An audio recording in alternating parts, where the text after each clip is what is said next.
Yo tout le monde, c'est François. Aujourd'hui on se retrouve pour une toute nouvelle vidéo. Aujourd'hui on va faire la critique de la série She-Hulk, série Marvel Studios sortie sur Disney+. On commence tout de suite avec l'impression générale que j'ai sur cette série, et forcément après avoir regardé l'épisode 9, forcément on se dit waouh, mais notre cerveau il explose, c'est quoi ce bordel? C'est une série qui pour le moins est extrêmement surprenante, qui nous prend de court, qui nous laisse bouche bée quoi, genre la fin, tu te dis mais c'est quoi ça? C'est quoi ce bordel? Et si au moins il y a bien une chose que a réussi à faire cette série, c'est de bien nous surprendre. Pour le coup ça c'est extrêmement réussi. C'est vrai que Marvel, on sentait qu'ils arrivaient un petit peu à un stade où ils tournaient un peu en boucle, que ça ressemblait un peu, mais là avec cette série là ils réussissent à nous surprendre et à nous sortir quelque chose de totalement inédit, donc ça c'est très sympa.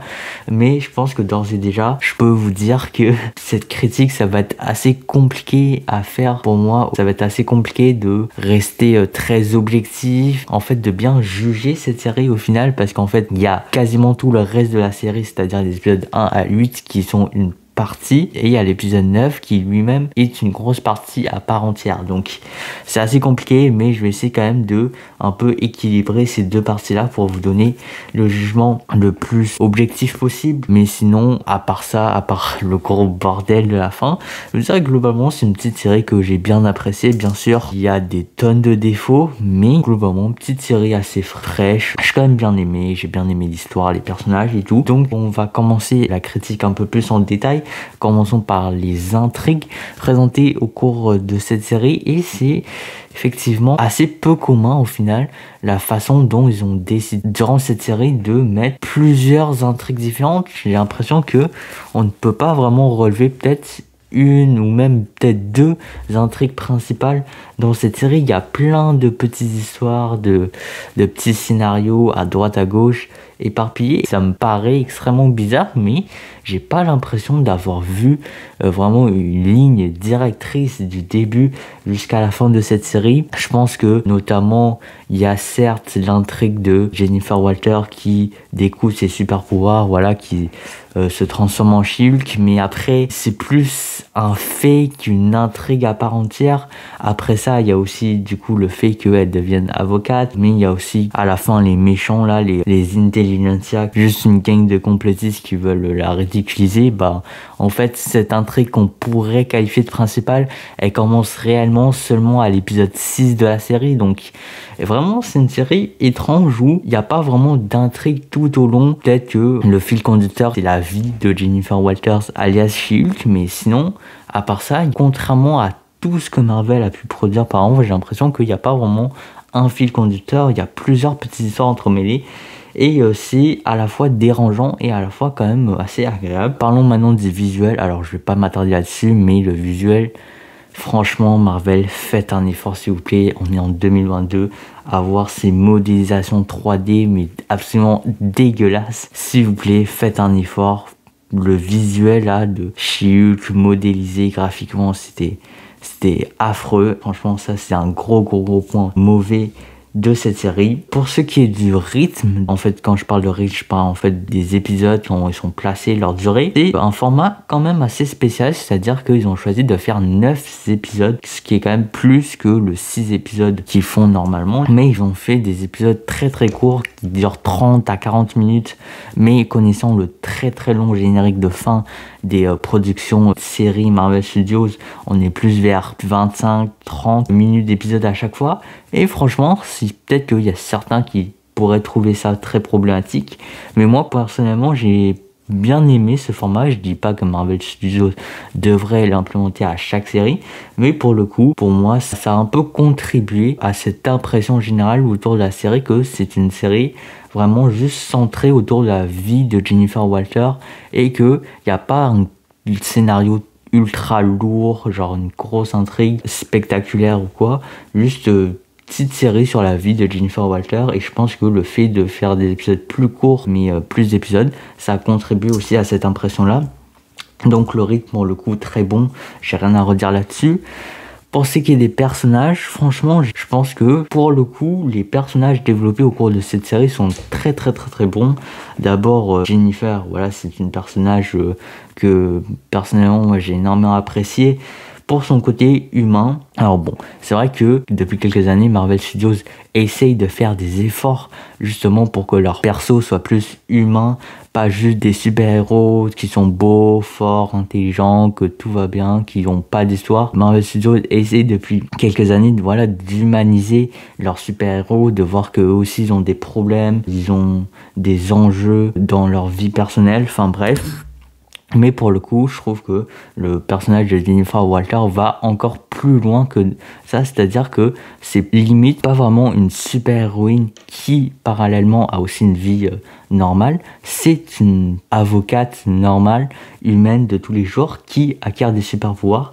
Et ce truc-là qui la rend super-humain, enfin, pas super-humain dans le sens super-héros, mais super-humain dans le sens que c'est vraiment une humaine qu'on pourrait très bien rencontrer demain dans la vraie vie, pourquoi pas.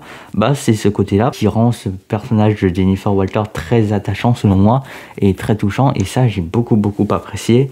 Sinon pour ce qui est des autres personnages, j'ai énormément apprécié le personnage d'Emily Blonsky aussi. Je trouve que c'est très intéressant d'explorer sa rédemption. Enfin, moi personnellement, c'est ces trucs d'un peu de psychothérapie, de soins spirituels et tout. Moi, c'est quelque chose que même dans la vraie vie, tu vois, c'est un côté que j'aime bien.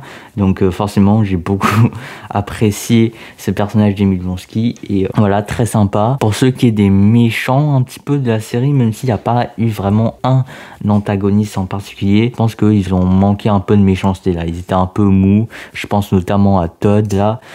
C'était un peu mou, c'était un peu con, mais je pense que c'était aussi un petit peu le but avec ce groupe-là, Intelligentsia, c'était un petit peu aussi le but de se moquer des groupes un peu complotistes dans la vraie vie aussi. Sinon, les parents de Jen, bon, c'est bien aussi. Sinon, il y a quoi Daredevil, Matt Murdock. Alors, je vous dirais que moi, personnellement, je n'ai pas regardé les séries Daredevil sur Netflix, donc je connais pas du tout son histoire, mais pour moi, son entrée dans le MCU est quand même assez réussie, même si c'est vrai que ça me paraît quand même un peu précipité que directement c'est le coup de foudre et que le courant passe si bien tout d'un coup entre lui et Jennifer, même si personnellement moi je suis assez satisfait de son entrée dans le MCU. Voilà, il y a sûrement d'autres personnages que j'ai zappés, mais on va poursuivre tout de suite parce qu'on n'a pas tant de temps que ça avec les thèmes, tout comme les intrigues. On pourrait pas vraiment dégager un thème ou même deux thèmes ou même trois thèmes assez clairs que a voulu véhiculer cette série, mais notamment je pense que à travers le fait que Jennifer Walter, une avocate, acquiert des super pouvoirs, il devient une super héroïne qui a du mal à équilibrer entre sa vie de super héroïne et sa vie d'avocate professionnelle. Bah, je pense qu'en fait c'est un peu une métaphore peut-être que Marvel Studios a voulu représenter, donc par rapport du passage à la vie professionnelle. Pour certains, une étape qui peut être difficile. Enfin, je sais pas, pour moi, ça me paraît quelque chose que la série a voulu un petit peu mettre en scène. Ce truc-là de passage à la vie professionnelle, d'équilibrer la vie professionnelle et personnelle. Enfin, pour moi, c'est ça. Mais bon, vous pouvez bien sûr dire ce que... Pour vous, quel a été le thème, la morale principale de cette série dans les commentaires. Maintenant, parlons des sons et globalement la musique. Pour le coup, rien à redire. Je dis rien à redire, pas dans le sens où c'est parfait et que ça y est, il n'y a plus rien à ajouter. Je dis rien à redire dans le sens que la musique, ça m'a vraiment pas marqué. Pour le coup, il y a effectivement des séries, des films où la musique est ultra marquante, mais pour le coup, tout le côté audio dans cette série, ça a été assez négligeable, disons-le. Sinon, parlons un peu du style de réalisation de cette série. Je parle de ce côté ultra peut-être lucide où en fait c'est que Jennifer souvent elle nous parle directement à nous spectateurs, elle est consciente en quelque sorte que c'est sa série. C'est assez bizarre, voilà, c'est inédit dans le Marvel Cinematic Universe qu'un personnage soit en fait conscient de sa propre existence en tant que personnage d'une série. Enfin voilà, c'est assez inédit, et même par rapport à la fin où elle a juste tout cassé, où c'est parti totalement en couille. Je pense que en tout cas ce style de réalisation là où c'est un personnage qui est conscient que c'est une fiction, qui est conscient que c'est juste un personnage, Moi personnellement j'ai énormément aimé ça. Je dis bien sûr pas que Marvel il devrait faire ça pour toutes les séries. C'est sûr que quelque part ça contribue énormément aussi à décrédibiliser le MCU, de dire finalement oui, c'est juste des séries, c'est juste des films, c'est juste une fiction. Je pense qu'auparavant, Marvel avait un côté vraiment mythique, genre ouais, vraiment mythique, vraiment univers parallèle, vraiment un univers totalement différent du nôtre. Bah là, avec cette série, je pense que Marvel, quelque part, il se décrédibilise un petit peu en rappelant aux spectateurs que ce n'est juste qu'une fiction. Mais néanmoins, par rapport à cette série, j'ai beaucoup aimé cette lucidité dans le personnage de Jen qui est consciente que c'est juste un personnage, et ça j'ai vraiment beaucoup aimé. Mais encore une fois, c'est pas pourtant qu'il faudrait le mettre dans toutes les séries Marvel. Passons maintenant au top et au flop rapidement. Premier top, c'est comme je vous l'ai dit, quand elle parle à nous, quand elle s'adresse à nous directement les spectateurs, même en fait vers la fin quand elle a juste tout pété. J'ai bien aimé ça, encore une fois, c'est un style totalement inédit dans la MCU. Moi, quand je regarde ou je lis ce type de fiction où en fait le personnage principal est conscient de sa réalité, que ce n'est qu'une fiction, que ce n'est qu'un personnage, moi c'est d'habitude c'est tout le temps des histoires que j'apprécie énormément, donc voilà, ça j'ai bien apprécié. Deuxième top, j'en ai déjà parlé aussi, donc on va passer rapidement, mais la rédemption d'Emile Blonsky, encore une fois ce côté psychothérapie, spiritualité, j'ai énormément aimé. Peut-être que certains peuvent être déçus justement que son personnage est devenu beaucoup trop mou, mais personnellement moi c'est quelque chose que j'ai adoré, même le groupe de thérapie là, tout ça, ouais, j'ai beaucoup aimé ces scènes là. Sinon le troisième top, difficile de ne pas les mentionner, mais les apparitions slash caméos de tant de personnages, ça fait ultra plaisir. On a eu quoi? On a eu Hulk, on a eu Wong, même si Wong honnêtement qu'est-ce qu'il fout dans cette série, genre il sert absolument à rien, genre c'est vraiment juste du fanservice quoi.